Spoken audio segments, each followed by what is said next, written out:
behind her. That's just to drive her forward, get that forward momentum.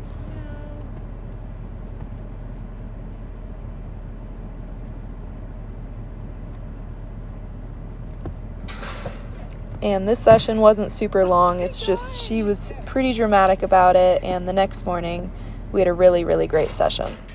I'll just go with the flow with her and see what it turns into. Is day 2 with my mare. I did come in here earlier and clip the rope on her just so she could take it around with her, and you guys have probably already seen the video of her learning what the rope was and thinking it was a snake, so that's super exciting. That's why I wanted to put this on her right now, that way she could just get used to it dragging around. She is fairly light. The other thing I was kind of thinking about messing around with was getting her used to the rope halter being around her face, and kind of showing you all my haltering method for that.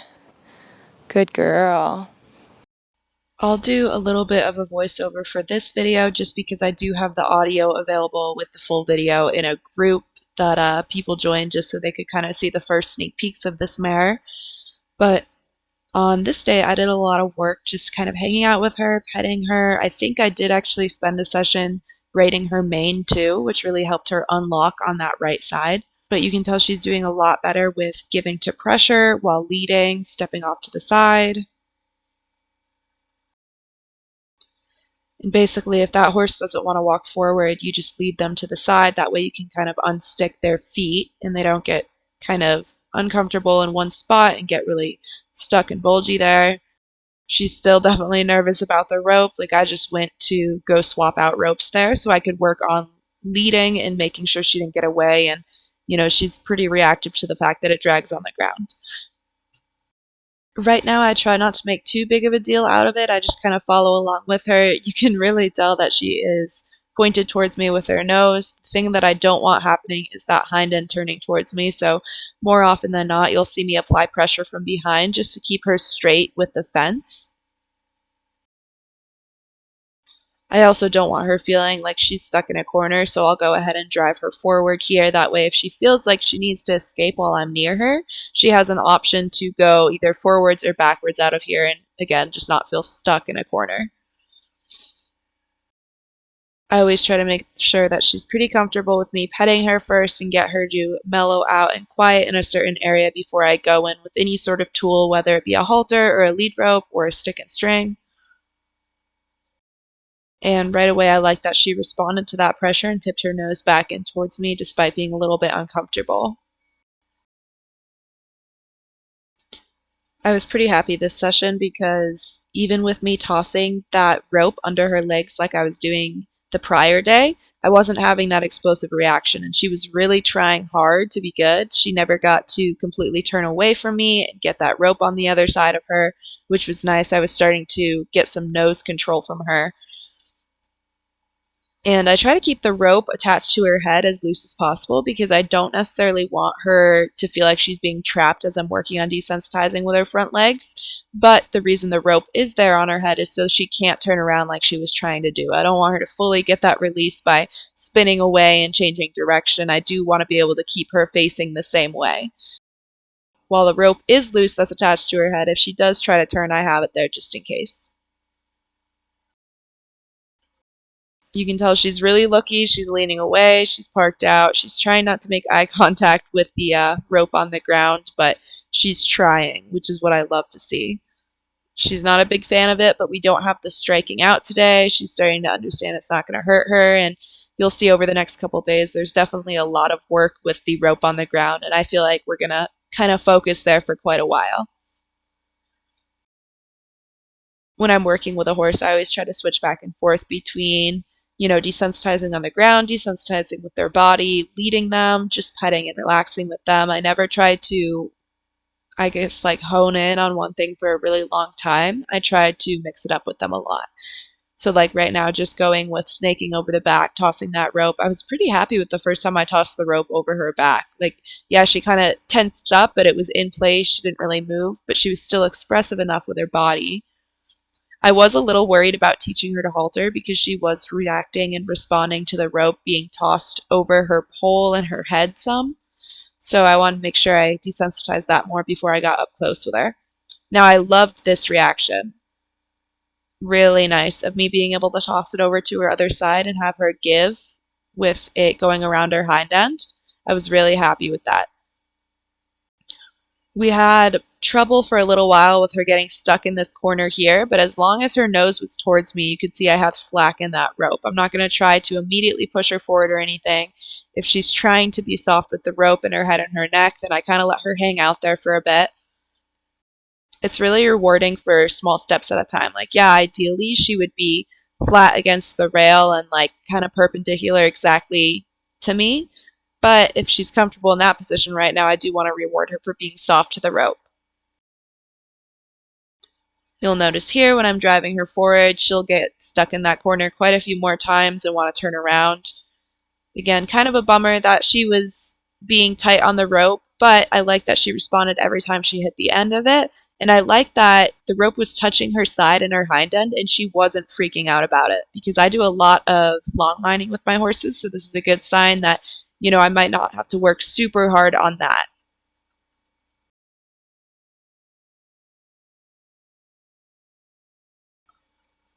So again, we still have her trying to go around over there, so I'll keep pushing her until we get kind of a softer response in that corner.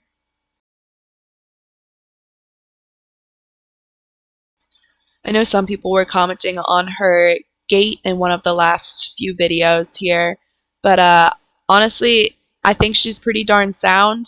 I think anytime you do see her kind of drag a foot or stumble right now at this point, it's because it's more of her tension and energy, and her just kind of being fumbly with her feet more than anything. I don't think she's not sound because I've seen her in a bigger round pen now, and she moves like really cute. I like how she moves a lot.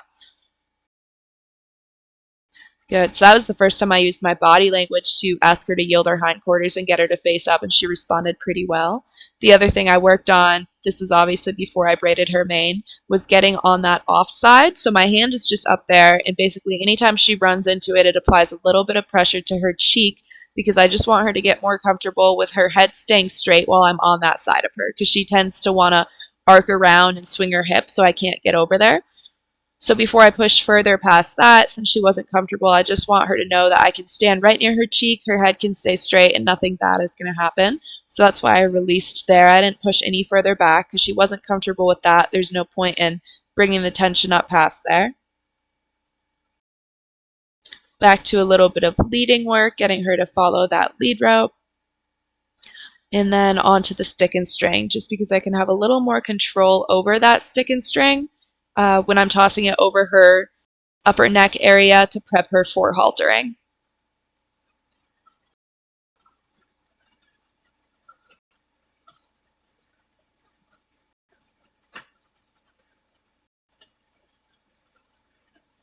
I really like her response here. I'm happy with how she's responding to things being tossed over her back. I really can't complain too much about it. So first we just look for them to keep their feet still, and then we look for the relaxation with it.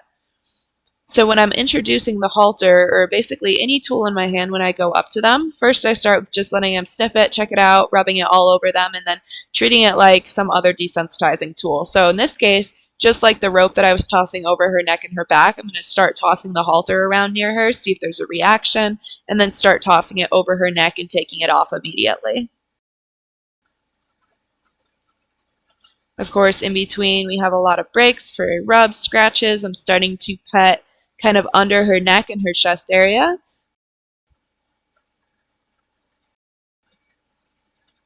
I'm working on reaching under her neck and then starting to get it above her nose.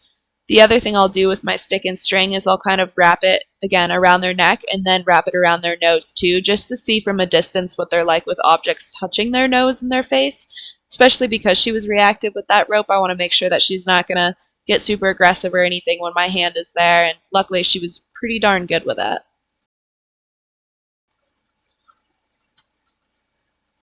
So I like haltering over the halter the first couple times just to get them the idea that they're not really going to have to do anything when that halter gets put on.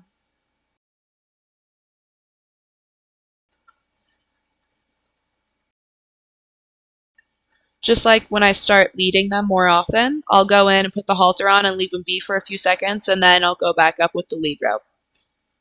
So here I use my body language to cut her off in front of her because I don't want her getting in the habit of kind of scooting off every time after I walk away.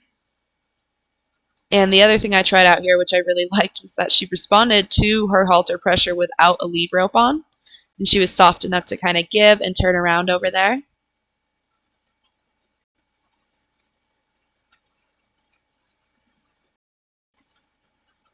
Good. So you can see I'm kind of holding her mane there to see if I can get her to give and stay with me. Of course, the second she does move, I let go because I don't want that to be a big fight. She's not soft enough yet to respond to me holding her mane.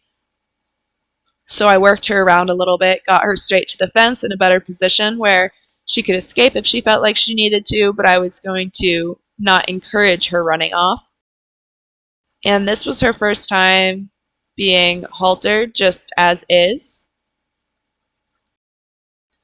Good. And then this was after I braided her mane. I just wanted to show the difference in her leading. Definitely getting the idea of how to follow that rope. And like I said, I spent probably 45 minutes with her on that offside braiding her mane, and it really helped her keeping her head straight and being less concerned with me being over there. The last thing I did today was work on touching those front legs with a little bit more contact. So rather than the rope being tossed around them or underneath them, I'm going to use the stick and string to have a little bit more pressure on.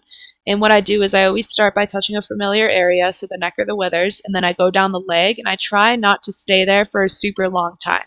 It's just really light going down, and then I take it off and release. And then I'll go in with my hand and touch that new area. I always like trying to touch with a new tool first just because, I mean, you saw the reaction to the rope on her that very first day. I never really know how they're going to respond to a new object near a new body part, so I think it's just safer to use a tool. And today we're not working on picking them up or anything, just working on running my hand down them. And a lot of unhaltering and rehaltering work. And I just like that she released there. She's starting to get a lot softer around me. Her biggest thing is holding that tension in her neck.